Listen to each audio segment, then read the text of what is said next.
அன்பார்ந்த மைவி3 உறுப்பினர்கள் அனைவருக்கும் வணக்கம். எல்லோரும் எப்படி இருக்கீங்க? நல்லா இருக்கீங்களா? சரிங்களா. இன்றைக்கி பார்த்திங்கன்னா நம்ம ஒரு 2 விஷயத்தை பற்றி டிஸ்கஸ் பண்ண போகிறோம்.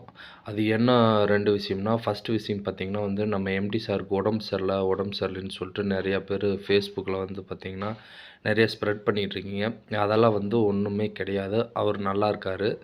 சரிங்களா. ஒருத்தர் சொல்கிறாங்கிறதுக்கோசரம் நல்லா இருக்க மனுஷனை பார்த்திங்கன்னா உடம்பு சரியில்லைன்னு சொல்லிட்டு கிரியேட் பண்ணிட்டு நம்ம உறுப்பினர்களும் சேர்ந்து நம்பிக்கிட்டு இருக்கீங்க. அப்படிலாம் ஒன்றுமே இல்லை. அவர் உடம்புக்கு ரொம்ப சந்தோஷம், நிம்மதியாக இருக்கார். என்ன பார்த்திங்கன்னா அவர் மென்டலி ஸ்ட்ரெஸ்ஸாக மட்டும்தான் இருக்கார். எதுக்காக மென்டலி ஸ்ட்ரெஸ்னால், இவ்வளோ பெரிய கம்பெனி எதுவுமே பண்ண முடியாமல் நம்ம உட்காந்துருக்கோம் அப்படின்னு சொல்லிட்டு மன ரீதியாக மட்டும்தான் குழப்பத்தில் இருக்கார். மற்றபடி உடல் ரீதியாக எந்த வித பாதிப்பும் இல்லை.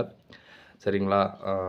அடுத்த நியூஸ் பார்த்திங்கன்னா நான் அடுத்த ஹியரிங் எப்போ, அடுத்த பெயில் அப்ளை எப்போ அப்படிங்கிற மாதிரி கேட்டிருந்தீங்க.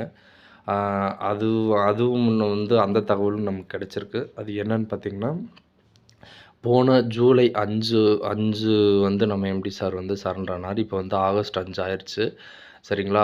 ஒரு கேஸ்னால் அந்த இதுக்கு அதிகபட்ச ரிமாண்ட் 30 நாள் தான். அதுக்கப்புறம் பார்த்திங்கன்னா அந்த கேஸோட கிராவிட்டின்னு ஒரு விஷயம் இருக்குது. அந்த கிராவிட்டி கொஞ்சம் லிபரல் ஆகும்.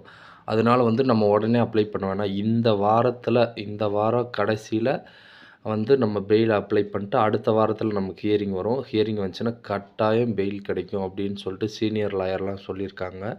பத்தாவதுக்கு ஆகஸ்ட் 15க்குள்ளேயே பார்த்திங்கன்னா நம்ம கேஸ் ஹியரிங் வரும். சரிங்களா. நம்ம இத்தனை லட்சம் மக்கள் மனு கொடுத்துருக்காங்க. கலெக்ட்ரேட் எல்லாத்துலேயும் மனு கொடுத்துருக்காங்க. அந்த மனுவையும் சேர்த்து பரிசீலிக்கிறாங்க. நம்ம கம்பெனி மேலே எந்த வித களங்கம் இல்லை அப்படின்னு சொன்னதுக்கப்புறம் தான் வெளியே வருவேன்னு சொல்லிட்டு எம்டி சார் ஒரே உறுதுணையாக இருக்கார். அந்த உறுதுணையோடு நம்மளும் சேர்ந்து அவருக்காண்டி வெயிட் பண்ணுவோம்.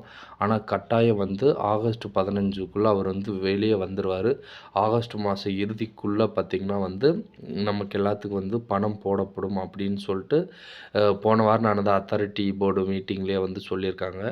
ஆனால் நம்ம கம்பெனி சொன்னதை நிறைவேற்றுவாங்க. அந்த நம்பிக்கையோடு காத்துருங்க. இவ்வளோ நாள் பொறுத்துட்டீங்க. இன்னும் சிறிது நாள் கொஞ்சம் பொறுத்துக்குங்க. நம்பிக்கையோடு காத்திருங்கள். நன்றி, வணக்கம்.